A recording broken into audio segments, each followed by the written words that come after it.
मी अनिता रवींद्र साळे तुमच्यासाठी घेऊन येत आहे आजचा पाठ।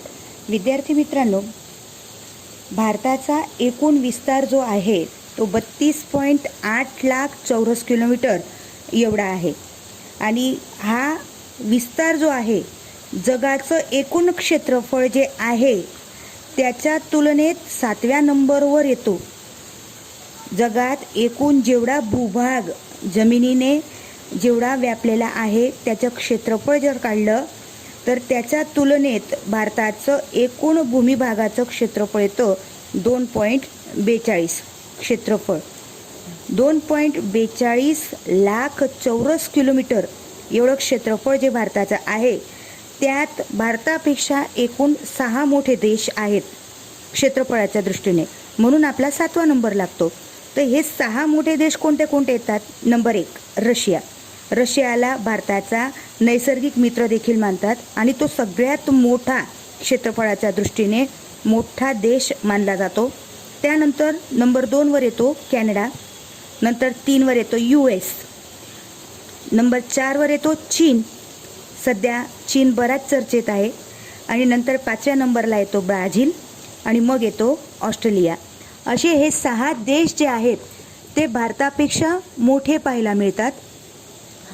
आपण याआधी पण पाहिलं की भारताचा जो जमिनीचा भाग आहे तो आशिया खंडातून पाहिला तर तो दक्षिणेकडे पाहायला मिळतो, म्हणजे आशिया खंडाचा दक्षिणेकडे भारत आलेला आहे आणि त्याचा उत्तरेला पूर्व ते पश्चिम दिशेत एक उंच पर्वतांची रांग मी याआधी पण तुम्हाला म्हटली, ज्याला आपण हिमालय पर्वत असं म्हणतो।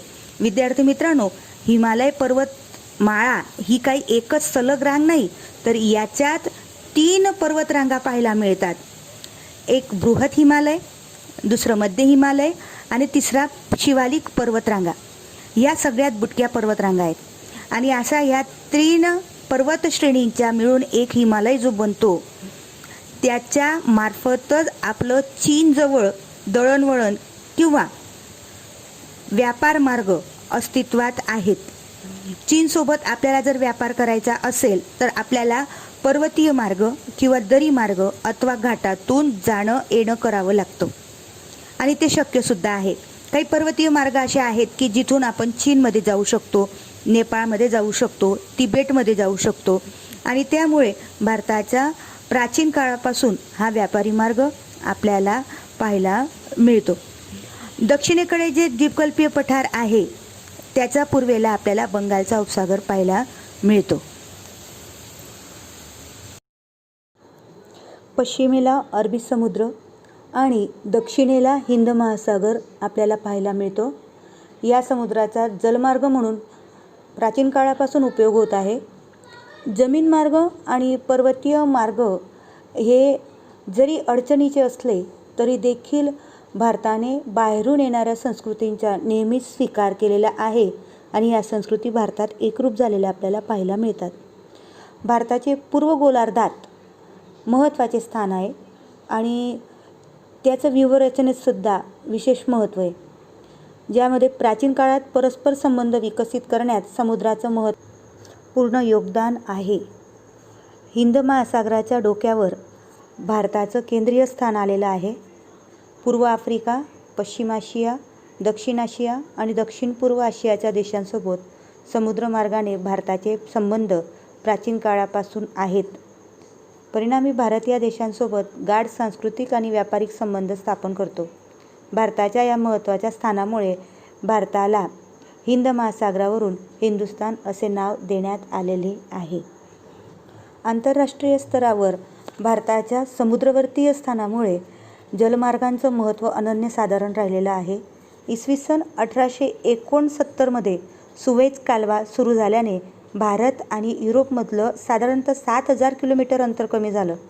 पूर्व तसंच दक्षिण पूर्व आशिया आणि ऑस्ट्रेलियाहून आफ्रिका आणि युरोपला जोडणारा जलमार्ग हिंद महासागरातूनच जातो।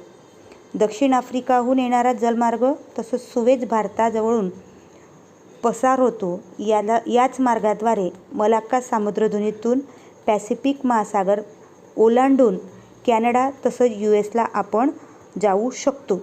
हा जो जलमार्ग आहे त्यामुळे भारतीयांची बरीच सोय झालेली आपल्याला पाहायला मिळते. भारताने प्राचीन काळापासून इतर देशांशी सांस्कृतिक व व्यावहारिक संबंध स्थापन केलेले आहेत हे आपण पाहिलं. त्यामुळे झालं काय की भारतातले निषेधांचे विचार, तसंच संगोष्ठी, नंतर रामायणात घडलेल्या घटना व त्याचे सार, त्याचं महत्त्व जगभर पसरवण्यात हे व्यापारी संबंध महत्त्वाचे ठरलेत. त्या व्यतिरिक्त पंचतंत्राच्या गोष्टी, भारताची अंकपद्धती, यात अंकपद्धतीमध्ये तुम्हाला दशांश पद्धती ही देखील महत्त्वाची ठरते. गणना कशी करायची ते देखील महत्त्वाचं ठरतं. शून्याचा शोध भारतातून लागला आणि यामुळे देखील भारताचं अनन्यसाधारण महत्त्व आहे. भारताच्या आयुर्वेदिक चिकित्सेने एक अनन्यसाधारण महत्त्व प्राप्त केलेलं आपल्याला पाहायला मिळतं. जगाच्या दृष्टीने भारत आज एक विकसनशील देश म्हणून उदयाला येत आहे. चला विद्यार्थ्यांना लक्ष द्या आता एका गोष्टीकडे. एक महत्त्वाचा मुद्दा राहिला आहे, तो म्हणजे भारताचं दक्षिण टोक कोणतं. तर सगळ्यात शेवटचा पॉईंट जो आहे तो इंदिरा पॉईंट आहे आणि हा पॉईंट अंदमान निकोबार द्वीप समूहावर आलेला आहे, ज्यात ग्रेट निकोबार या तहसीलमध्ये तो येतो आणि याची सगळी जबाबदारी जी आहे ती लक्ष्मीनगर पंचायतला देण्यात आलेली आहे. मात्र एक गोष्ट ही पण लक्षात ठेवावी लागेल की 2004मध्ये जेव्हा सुनामी आली होती त्यावेळी हा पॉईंट जलमग्न होऊन गेला आहे आणि त्यासोबत अंदमान निकोबारची काही बेटं देखील पाण्याखाली बुडली होती आणि म्हणून या पॉईंटबद्दल नेहमी आता आशंका असते की नेमकं दक्षिण टोक अजूनही हेच टोक आपण इंदिरा पॉईंट यालाच दक्षिण टोक आजही स्वीकारत आहोत. ही गोष्ट नेहमी लक्षात ठेवायची. विद्यार्थी मित्रांनो, आजच्या मुद्द्याशी लगत महत्त्वाचा प्रश्न विचारला जातो, तो म्हणजे भारताचा आंतरराष्ट्रीय व्यापार का सरळ बनला आहे. या प्रश्नाचं उत्तर तुम्ही लिहून ग्रुपवर नक्कीच टाका, आम्ही वाट बघू. तसंच दुसरा प्रश्न आहे, सुएझ कालवा सुरू झाल्याने भारताला कोणते फायदे झाले ते सांगा. धन्यवाद.